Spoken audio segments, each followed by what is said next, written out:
as well. With you, Chuck, your sophomores, like we was talking about. I mean, you got Grant Meyer, Corey Jones that really stepped up and played big time games for you this year. Yeah, great kids. Sorry, man, I took the hat. It's one of those things. Fun. It's a Georgia hat. So. Yeah, it probably stinks. I don't know. No, I look like at I look at the guys coming up. Hunter Gregory, right? He's a freak in the weight room. Just a superb kid. Chase Johnson, freshman. He has the potential to be potentially the best kid I've ever coached, and I've coached a lot of great players. Wallace Carter, I know Derek Doherty probably remembers Wallace and Tanner Susan and those guys over in Centerville, and I know my Centerville listeners are going to say whatever, but I'm putting a lot of props on him.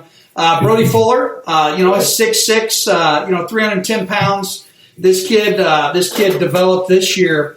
And he really came across as the next level talent, which is pretty awesome. And I know Coach Doherty said it before.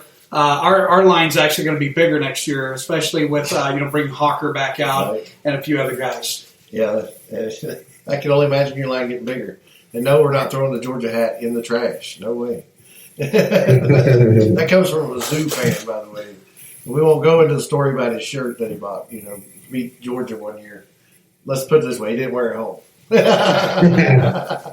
But no, exciting times at Central Lee for sure. Your middle school programs are, hot and heavy, going back and forth, winning ball games and stuff, and competing every week. And I'll throw this out there, Critter coming up from Keokuk has done a great job for us. He's developing those kids. Him and Coach Brisby had a nice season as far as developing the kids, and they saw success, which is something that we've struggled in the last couple of years. Now, I think the biggest thing here, and again, this is the podcast for me, so I have to ask this question to both Derek and I. So, the biggest question is here. Sometimes you get in a situation where where you are blessed where you don't have to play a lot of your freshmen and sophomores on your team, right? Or you put them together and then you have a different mix. My philosophy is hopefully in the future we're a little bit in a better position when it comes to that, where the freshmen and sophomores get to develop, before they're actually put into the fire. And I know Coach Doherty, sometimes we don't have that luxury. But what do you tell the kids that may be struggling and not getting the wins, but you just know that they're getting better, and it's putting them in a better situation down the road? Yeah, those are tough locker room talks, keeping things in perspective, because let's be honest, kids can't see past the tip of their nose. All they're concerned about is the win and the loss, and I don't know. I wish I knew. I'd probably be a really rich man if I had the answer to that. Just a belief in the system, a belief in the culture that we have, and that the bright days are ahead. And we took some lumps this year. We had an 8th grade team that was undefeated last year, and then they come in this year, and they took some lumps. And probably for the first time in their football careers, those are, again, tough locker room talks, but they stayed the course, and it's going to pay off. There's no doubt in my mind. Those are the locker room talks where you connect with the kids more, though. I feel like you really speak from your heart and your gut, because you're going through it too with them. It's not like they're going through it by themselves. And if you can get them to understand that, hey, coach is right there with us because he's going through it too, I'm sure that helps a ton. The next year or the next game as well, knowing that they bought into it.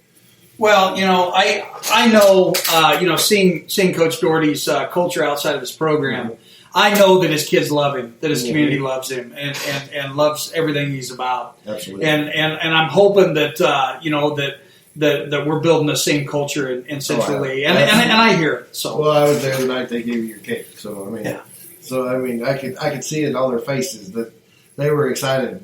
They was ready to give it to you before you made it over there. Coach Doherty, who do you model yourself off of as far as a coach that they might see at either the pro level or the collegiate level? Who do you model off of? Man, that's a tough question. I would say my college coach. I spent 5 minutes with the guy, listening to his recruiting pitch when I went on my recruit trip, and I remember telling my dad and thinking, man, I want to be like that guy when I grow up. There was just something about him. It was one of the first times when I entered the program where a guy used the word love and talked about how much he loved us. And that was just kind of different than a lot of the things that I had experienced before. Guys don't really throw that word around a lot. And so it was just a different vibe, and it was something that I really was drawn to, and I liked it. But I'll tell you, I love PJ Fleck, and I know that's not popular with a lot of my friends because they're diehard Hawkeye fans. And I'm not saying I'm a Gopher fan at all, because I'm not, but I really enjoy PJ Fleck. Dabo Sweeney. Right. We've had these talks inside of our coaches meetings about who would you want to play for. I'll be honest, like Nick Saban, fantastic coach. Alabama is awesome. I don't know if my personality would have vibed with his. So I don't know. I'm more of a PJ Fleck fan. I really, really like Matt Campbell. Yeah, Matt Campbell. And again, not a popular comment right there from a lot of. I'm a Hawkeye fan, but I enjoy those coaches. Yeah, I mean, you nailed it for me on Dabo Sweeney. I mean, there is nothing that I would run. I mean, every time I listen to anything he says, I want to run through a wall for him. I mean, whatever he needs done. I can't get over his story about the day he became coach when they let go of Tommy Bowden, and he just wouldn't sit in a closet for an hour, just writing down notes what he was going to do. But it's what the athletic director told him that kind of sticks in my head the most. That that he was what he felt like Clemson needed. He knew it, and he said, no matter what, you're going to get the opportunity to interview for the job. So run it like it's yours. And he's like, run it like it's mine. He's like, yeah, run it like it's yours. You're the head coach for these 7 weeks. And he did. And, people say that, how college football is. He's probably on the hot seat right now. But wherever he goes, that program's going to go from here to here overnight. And, I mean, the signs that he brings in during every meeting, every huddle, he's got signs that he tells them that they don't know him without those signs because he's so persistent in, not drilling it into the kid's head, but letting them know every day that, hey, I'm here for you. This is our culture that we're breeding and we're defining here at Clemson. And either you with it or what. It's probably one of the only they're probably one of the only colleges that don't go on recruiting trips. And if you want to come to Clemson, you have to pay for your way to get there. They don't do that. So I mean, definitely you get a different kind of player. I feel like with that. I had to poke fun because you wear the thing, so I put the Bill Belichick picture just cause, now the look-alike. Everybody, do I look like Andy Reid? Yeah. Oh, I'm not even gonna say it. I don't look like anybody. So, anyways, but no, you can't go wrong with Dabo Sweeney. He loves his kids. When maybe when Kirk retires up at Iowa, maybe he'll come up to Iowa. Yeah, that'd be something. I mean, you heard it here on Smack Talk first. Right. No, he's probably going to LSU. Everybody knows that. But no, I could see him going somewhere else though, because coaching and roulette. I mean, it doesn't take much to get let go anymore in college, and definitely not a lot in the pros to get let go. It could be anything underneath the sun anymore. I don't even want to talk about pro football right now because I'm nervous wreck. Kyler Murray's not going to do anything against Green Bay tonight. So, hey, you're going to make a prediction? Okay. It's the Andy Reid lookalike prediction. All right. Okay. They're going to win 31-24. Well, it doesn't really bother me if they win or lose. I just want to make sure he throws 5 touchdowns. Oh, I guess. Or at least runs for 2 and passes for 2, right? I gotta win. I'm in a tough league with all the guys that have the water authority in Kilgore. I gotta get my water authority cred back up. I've come in last couple of years, so I gotta figure out something different. So we culture is breeding like wildfires around here everywhere. I mean, it's such a great area though for all the coaches that we have here. We got y'all two, of course. Then you got Ron Walker at Fort Madison as well. You got Critter that's going to be his first varsity job up here at Central League. Exciting time there. And then you got Zach Summers, Zach Short, and Matt McGackie and all them down there in Kilcock. So, I mean, just a group of coaches that we have in this area that actually truly care about their players and their schools. is amazing because you feel like in the bigger cities maybe you don't get that as much, but I'm sure I'm wrong. But I don't know. It's such a great area for coaches. It's ridiculous. And Knox County, Missouri is like a breeding ground for coaches. I can't believe it. It's a stepping stone. It just shocked my world when I heard who all went to Knox County, Missouri to coach. And I was like, wow. But you got to start somewhere, right? Yeah. So where was your first coaching job? My first coaching job was an assistant softball job at Moulton Udell High School, which is about 7 minutes east of Centerville. Okay. So that'll be back towards Bloomfield there? Yep. Pretty much in the center there. Okay. Gotcha. What about you, Derek? What was your first coaching job? Yeah, mine actually. My first coaching job is what changed my life. So I was playing college football and I got hurt and was having a really hard time. And actually, I was thinking about dropping out of school because I was pretty bummed out and in a dark place. And one of my buddies from the team came down, knocked on my dorm door, and said, "Hey, I'm going to help out with the junior high wrestling team. I don't know very much about wrestling. Would you be willing to help?" Because he knew I was a wrestler from Iowa. And I told him no. I had no interest in it. Didn't really want to be around people or anything. And he didn't take my no he didn't take it. He just said, "No, you're going to help me," and stayed on me. And I went just to get him off my back. And it was a really cool experience. It was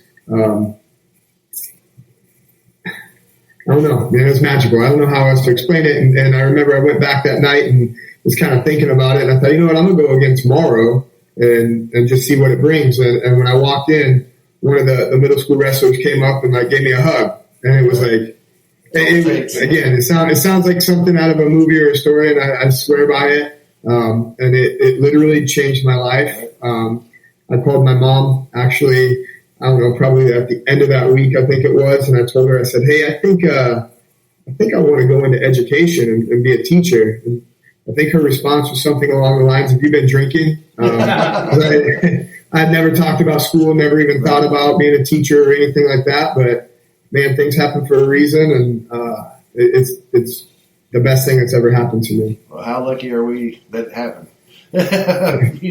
The kids are very lucky at Fort Madison that it happened. That's for sure. And it is the most rewarding thing being a teacher and a coach. Yeah, I've been a coach, never been a teacher, but they kind of go hand in hand. I feel like I don't know how y'all feel about it, but it is the most rewarding thing. I mean, even coaching 3-on-3 tournaments, the guys I bring around here, the kids still, if I hadn't seen them in a couple of years or whatever, they still come up and talk to you, know you by name, give you a hug, like you said.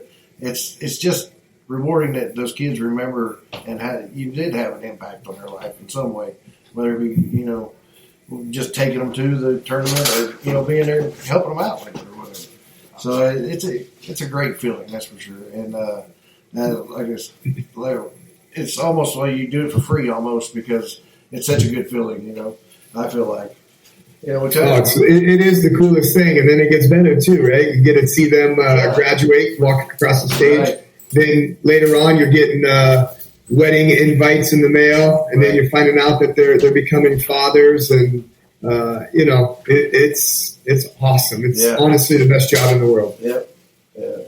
You feel like that too, best job in the world. Absolutely. It's one of those things where, just when you because coaching is a lot of peaks and valleys and things like that. And sometimes when you even teaching, sometimes you feel like maybe you're, hey, this has been a tough week, and then a kid makes a statement that just blows you away, and that's what it's all about. Right.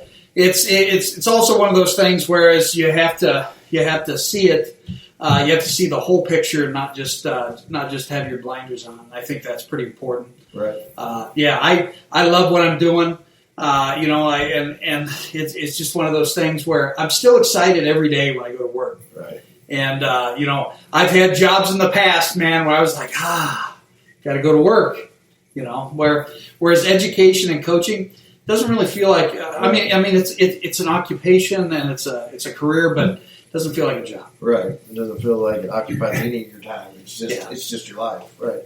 Yeah, and that's a great feeling. They always said you don't ever go to work if you love what you do. Yeah. So I'm a firm believer with that too.